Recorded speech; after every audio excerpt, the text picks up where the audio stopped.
নমস্কাৰ সকলোকে শ্ৰদ্ধা জনাইছোঁ আৰু সকলোকে এই নৱবৰ্ষৰ আন্তৰিক শুভেচ্ছা জ্ঞাপন কৰিছোঁ। আৰু হয়তো আপোনালোকে নতুন বছৰৰ আপোনালোকে এটা নিৰ্দিষ্ট স্থানত গৈ বনভোজ খাবলৈ গৈছে আৰু ঠিক তেনেকৈ ময়ো আজি ওলাই আহিছোঁ এটা বিশেষ স্থানলৈ।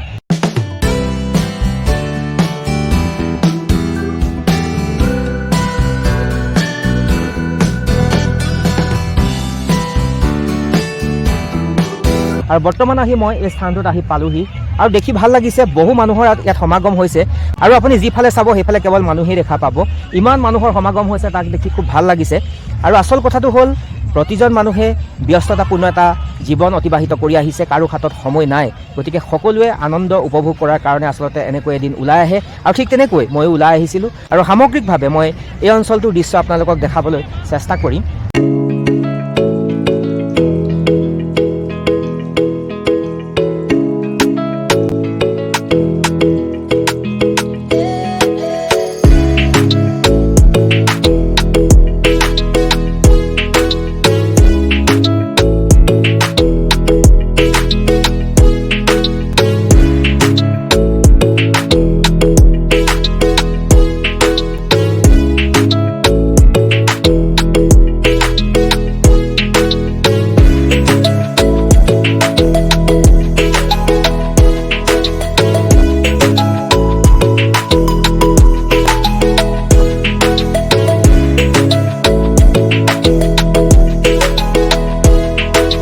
আৰু মই বৰ্তমান উপস্থিত আছোঁ শৰাইঘাট বুলি এখিনি ঠাইত। আৰু সৌ দূৰত দেখিছে দলংখন, এই দলংখনৰ নামেৰে এই ঠাইখিনি পৰিচয় হৈছে। আৰু বহু মানুহৰ আচলতে সমাগম হয়, নতুন বছৰ সমাগত। গতিকে বহু মানুহ আহিছে, আনন্দ উপভোগ কৰিছে, সকলোৱে মিলিজুলি এসাঁজ খাবলৈ এই অঞ্চলটোলৈ আহিছে। আৰু ঠাইখিনিৰ নামেই হৈছে শৰাইঘাট আৰু বুঢ়ী দিহিং নদী। আচলতে এইখন দিহিং নদীৰ ওপৰতে শৰাইঘাট দলং আছে আৰু এই দিহিং নদীত মানুহে প্ৰীতিভোজ খাবলৈ আহে। আৰু যেতিয়া মই খোজকাঢ়িবলৈ চেষ্টা কৰিছোঁ, মই বৰ্তমান খোজকাঢ়ি আছোঁ আৰু এনেকুৱা অনুভৱ হৈছে যেন মই ক'ৰবাত মৰুভূমিতহে খোজকাঢ়ি আছোঁ। গোটেই ভৰিটো আচলতে জোতাযোৰ একেবাৰে বালিৰ ভিতৰত সোমাই পৰিছে। আৰু বৰ্তমান খৰালি দিন যিহেতু এনেকৈ নদীখন শুকাই পৰিছে, বালি সদৃশ যেন মৰুভূমিলৈ ৰূপান্তৰ হৈছে এই দিহিং নদী। ডিব্ৰুগড় চহৰৰ পৰা বৰ বেছি দূৰত্বত এই ঠাইখিনি অৱস্থিত নহয়, খুব সম্ভৱ 15 কিলোমিটাৰতকৈ বেছি নহ'ব ডিব্ৰুগড় চহৰৰ পৰা এই স্থানখিনিলৈ। কিবা ক'বা? কোৱা, কি ক'বা কোৱা? ভাল লাগিছেনে?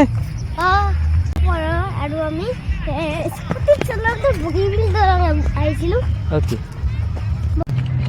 এনেকৈ আহি আহি আচলতে একেবাৰে যিখিনি ঠাইত পানী আছে, আচলতে সেই পানী থকা ঠাইখিনিত আহি পালোহি আচলতে। আৰু নদীখনৰ আচলতে এইখিনি দ অংশ, গতিকে পানীৰ ধাৰটো এতিয়াও আছে।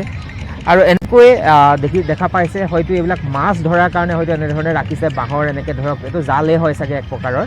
গতিকে জাল তৰি ৰাখিছে য'ত তাৰমানে মাছ ধৰাৰ কাৰণে।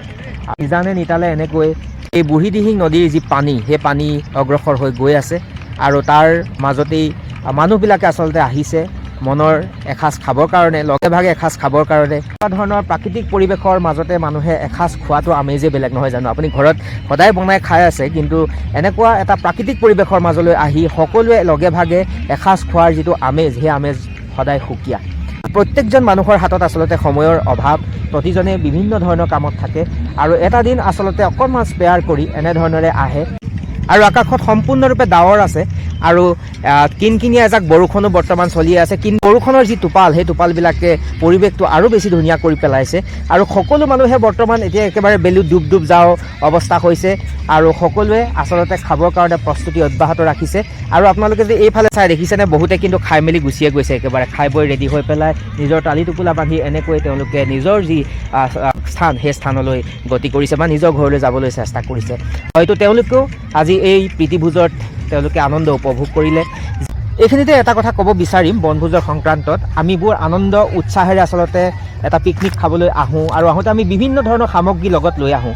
যেনেকৈ আপুনি ক'বলৈ যদি যোৱা হ'ব, পলিথিনৰ পেকেটেই হওক, খৰিয়েই হওক বা এনেকুৱা বিভিন্ন ধৰণৰ যিখিনি লাগতিয়াল আচলতে সামগ্ৰী, সেই সামগ্ৰীখিনি আমি লৈ আহোঁ। আৰু এটা কথা সদায় মন দিয়াৰ প্ৰয়োজন থাকে বা আপোনালোকে হয়তো কৰে, কিন্তু মই ইয়াত যিটো পৰিৱেশ দেখা পাইছোঁ, পৰিৱেশটোৰ আলমত এষাৰি কথা ক'ব বিচাৰিম যে বহুতে যিবিলাক পলিথিন আছে, যিবিলাক কাগজৰ টুকুৰা আছে, তেওঁলোকে য'তে ত'তে তেনেধৰণে পেলাই থৈ গুচি গৈছে। আচলতে এইটো হ'ব নালাগে। যিখিনি আনিছে আচলতে খোৱাৰ পৰৱৰ্তী পৰ্যায়ত যাতে জ্বলাই থৈ যোৱাৰ প্ৰয়োজন থাকে আচলতে, কাৰণ প্ৰদূষণ হয়, জল প্ৰদূষণ এনেধৰণৰে হয়, দূষিত আৱৰ্জনাবিলাকৰ পৰাই হয়, পলিথিনৰ পৰাই হয়। গতিকে পৰাপক্ষত যদি সেইখিনি জ্বলাই থৈ যাব পৰা হয়, তেতিয়াহ'লে হয়তো অকণমান হ'লেও আমি প্ৰকৃতিৰ যি ভাৰসাম্য, সেই ভাৰসাম্য আমি ৰক্ষা কৰিব পাৰিম। গতিকে এনেকুৱা ধৰণৰ আচলতে কথা কিছুমান মনোযোগ দিয়াৰো প্ৰয়োজন থাকে। অৱশ্যে কেতিয়াবা কি হয়, বিভিন্ন ধৰণৰ ফূৰ্তি তামাচাৰ মাজত এইবিলাক কাম কৰিবলৈ থাকিও যায় বাৰু, সেইটোত কোনো ধৰণৰ দুখ দিব লগা কথাও নহয়। তথাপিও মই জেগাখিনিক লৈ খুব ভাল লাগিলে, শুনি আছিলোঁ কিন্তু শৰাইঘাট আহিব পৰা নাছিলোঁ। আজি আহিলোঁ আৰু মানুহক লগ পালোঁ, আৰু যেনেকৈ তেওঁলোকে ফূৰ্তি কৰিছে আচলতে দেখি ভাল লাগিলে। কাৰণ মানুহে কিমাননো ব্যস্ত জীৱন অতিবাহিত কৰিব, এনেকৈ সকলো আহিছে, আনন্দ উপভোগ কৰিছে, এদিন এসাঁজ এটা প্ৰাকৃতিক পৰিৱেশৰ মাজত খাবলৈ চেষ্টা কৰিছে। আৰু যেতিয়া মই চাৰিওফালে লক্ষ্য কৰিছিলোঁ, কেৱল মাত্ৰ সকলোৱে ফূৰ্তি কৰিব বিচাৰিছিলে আচলতে, জীৱনৰ যিবিলাক দুখ, সেই দুখবিলাক পাহৰি একাত্মভাৱে বিলীন হৈ পৰিছিলে এই নিৰ্দিষ্ট অঞ্চলটোত।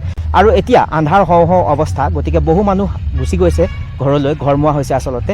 আৰু সামগ্ৰিকভাৱে যদি কওঁ, পৰিৱেশটো খুব ভাল লাগিলে। আৰু যিহেতু সমাগত, গতিকে আপোনালোকেও এই অঞ্চললৈ আহিব পাৰে, আনন্দ উপভোগ কৰিব পাৰে, আৰু উপভোগ কৰাৰ এক উৎকৃষ্ট ঠাই বুলি ক'লেও ভুল নহ'ব। গতিকে এইখিনিয়ে ক'লোঁ, পুনৰবাৰ সকলোকে শ্ৰদ্ধা জনাই সকলোকে লগ পোৱাৰ প্ৰতিশ্ৰুতিৰে thank you, bye bye, take care.